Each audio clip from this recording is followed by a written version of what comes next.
Hello, hello.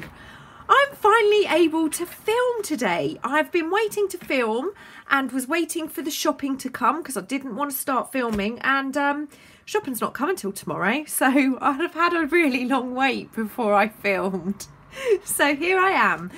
This is kind of the next issue of the cheap ephemera, but this is not a cheap ephemera video as such. I'm going to make a cheap folio, and I worked out how to make mine using sheets of paper, folding them, trialing it, cutting, folding, trialing, cutting, and in the end I came up with something that worked. And then I had to use my scoreboard to kind of work out the closest possible measurement to get it to work, and I've done it, and I did it all without measuring until the end. I didn't measure anything until I had something that worked, and then I measured it. So I have a cheat sheet which I'm going to put onto my website, which gives you all the score marks so you don't have to worry. A3 card. This is A3 cardstock. If you don't use A3 cardstock, this is the measurements. It will be typed on the one on the website. That is the size of the cardstock I'm using. So I'm going to put one sheet aside for a moment and take my second sheet. Now, I can't get it all in the screen, but I'm going to put my paper on portrait. So it's going to hang over the edge, but that's okay. So you pop it onto your scoreboard portrait. You can use a ruler. Obviously, that's a measuring tool. You can use a ruler if you don't have a scoreboard, but it is much easier with a scoreboard. All of these instructions are in the cheat sheet. So I'm going to score. My first score line with my A3 sheet in is going to be 6.5 inches. And I've got it right against the left-hand side of my scoreboard. So scoring that 6.5 inches. And then I want to score at 7 inches. And I'm bringing the score lines down just as far as this scoreboard will allow. Then I'm going to just lift it up slightly. Okay, so the rest of the paper is on the scoreboard or the cardstock. And this cardstock is, I think, 280 or 300 GSM. That's what I'm using. I'm going to carry on that score line. It's really easy to do as long as you make sure you keep it butt against the left-hand side. Okay, so I'm going to just tell you something about this paper. It is straightforward ivory cardstock. It isn't mixed media cardstock. It's nothing posh. I've had it forever, and I just thought this was a good way to use it up. So what I want to do is I've now got a larger section and a smaller section, and I want to spin it so the larger section is along the bottom of my scoreboard. What I don't want to do is flip it over. I want all of my grooves going inwards. They're going down. I'm scoring on the same side of the cardstock. So now what I want to do is I'm going to score at 2 inches. I'm going to score at 5.5 inches.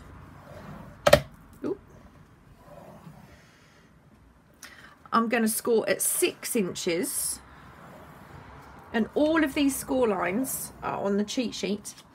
I'm going to score at 10.25 inches. I was actually completely gobsmacked when I actually put this together and it worked. And then again at 10.75, because there's a lot of numbers involved, and I am not a numbers girl. I like numbers printed, but I don't like having to use them.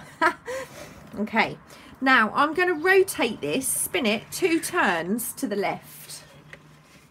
Okay, and then I'm coming back to my left hand side, and I'm going to score at 1.75 inches. And that is all my score lines done. So I'm going to just take that away for a moment. We will need that again later on, but not for now. So this is the stage where I'm now going to flip it over.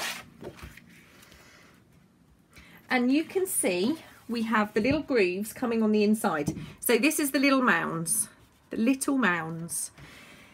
This section, this center section here at the bottom, we need to use. But all of the rest of this, including these little they're about 1 centimetre troughs, we don't need. So just to remind me, I'm going to take my pencil and I'm going to put a little line here and here and here and here. And they are, can you see? So when I cut, I'm going to be cutting off this trough or this peak. I don't need these peaks. So you're going to need a knife, a metal ruler, and possibly, if you don't have these, pair of scissors. Now, so I can see I'm going to cut the peak off, I'm putting my ruler, I'm just going to do a certain piece at a time. And I hope you can see, here's my little peak, and I'm cutting to the inside of that. Cut. Make sure that's all the way through. Okay, and because I want my ruler in a certain position, I'm going to turn this round, and I'm now going to make sure the peak again is on the right hand side.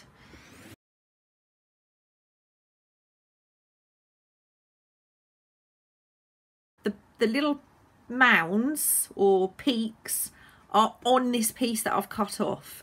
Now what I've been doing with these pieces is I've been cutting them out, so I've got these little pieces of card to make journaling cards or tags with, and I've turned it upside down now, and again I can see that peak because I know which bit I want to cut off.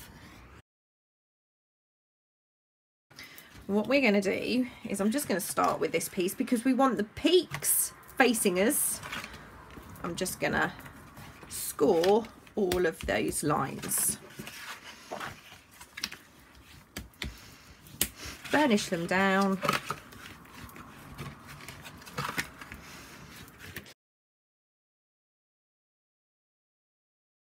So those are all done.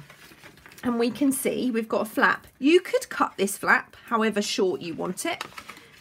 And there, that's the basis of our cheap folio. This is the larger section. This is the larger flap. So I'm going to work on this flap. You've got two choices. You can continue to leave this as it is. Okay, but we're going to come back to that shortly to make a pocket shape. But I need to use my second piece of cardstock for that. So I'm just going to put that aside and grab my second piece of cardstock. Now for this one, you've got lots of options. I'm going to show you what I'm doing. I'm going to turn mine to the portrait orientation again. I'm just going to put my ruler up against that. And I'm going to put a mark at 6 inches. And then I'm going to go to the bottom, and from the left again, I'm going to put a mark at 6 inches. Okay, grab my super long ruler, line this up. My paper cutter doesn't fit A3, so I have to cut with my knife, and I'm going to trim like that. So now I've got my two pieces. That's the spare piece, and this is my main piece. So I'm going to show you what I am doing at the moment, and then I'll show you some alternatives. So back with the scoreboard. Okay, again, these score lines are on your cheat sheet. Just grab my scoreboard. I'm going to put this against the side and the top, and I've got it landscape orientation this time. So on this side, I want to score at 4, and I want to score at 12. This time I'm going to flip it, and I'm going to score at 8. I want to fold in on the peak, so I'm going to fold there, and then I'm going to fold here, and then I'm going to fold here. So we have our little concertina or accordion. I'm going to take my pencil and just draw down that line, and I'm going to use that to cut off that extra piece. You can use this extra piece as a hinge if you want your accordion a little bit bigger. Mine's just 4 and I'm happy with that. So I'm going to burnish my edges down. And this is where you've got a bit of a choice. I'm going to turn this into a tag shape. So I'm going to grab my tag corner template and decide which one I'm going to use. I can't remember which one I've used in the previous one. Okay, let's use that one. So I'm going to put the card down and I'm just going to lay the ruler over the top of that. Take my knife and cut that corner. And there is the first one done. Now I'm going to flip it and use the same piece of template. Again, using the ruler, I'm going to cut that corner.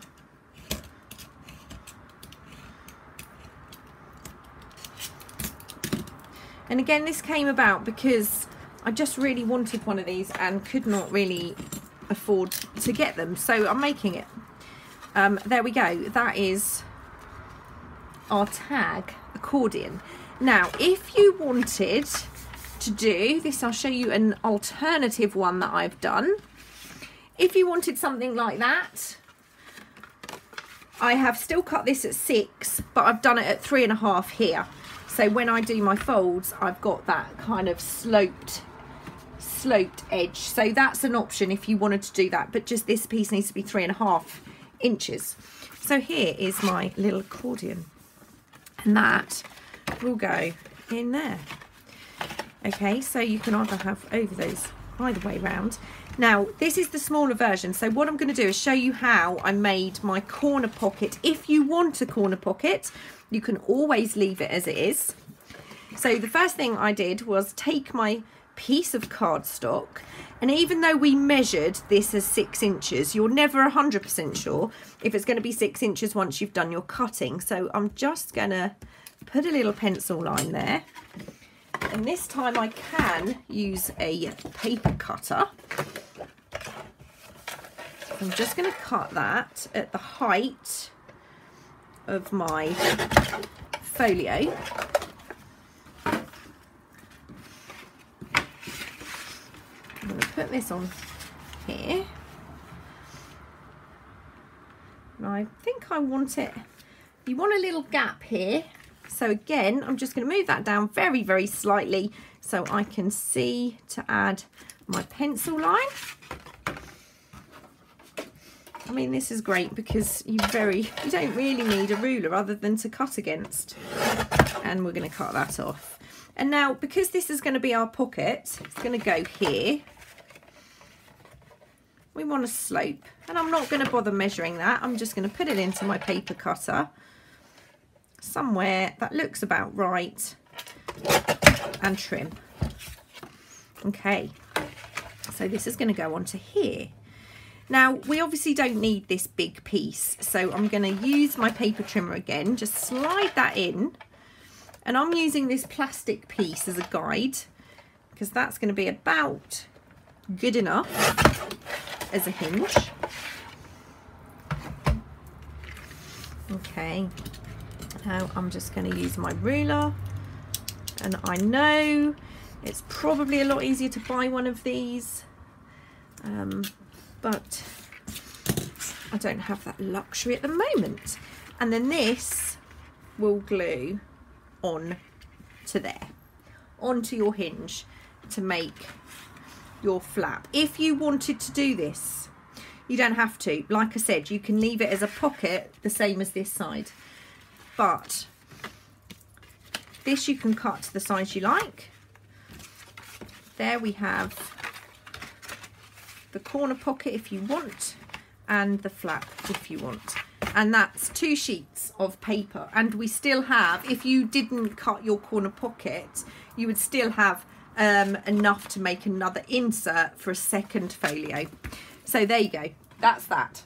And I haven't done any decorating on this, except I inked all of my corners and edges with black archival ink.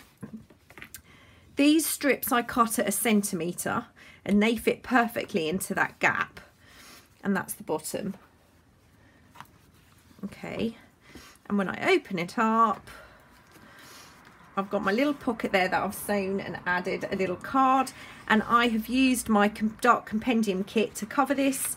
Very, very straightforward. Got my little raven there, and here we have the flap which comes down. I've used a couple of my little snip strips, and here we have the covered card folio. I used photo quality Epson paper to print on, so it's not overly thick, which means it hasn't given me too much bulk or weight, but it's still sturdy enough because of the cardstock that I made the original folio in. Now, what I did was I inked these 3 inside spines. I then glued them using art glitter glue and rubbed it with my finger, and then I put over a piece of washi tape. Okay, so that's what I did to just reinforce this edge. I don't think it really needed it, but I did that anyway. So I just wanted to show you what you can do just with, I think I used 3 sheets, maybe 2 or 3 sheets of digital to cover the folio, and then I used another 3 sheets to cover the tags. But I have got a lot of cut-offs. I've got a lot of scraps. I didn't use all of the 3 sheets, and that was because of the paper choice that I made to make it. So there you go, cheap folio. Super easy if you're just using a scoreboard, and I will put this on to my website for you. I hope you found that useful. It's a very quick video. I will see you all again really soon. Take care. Bye.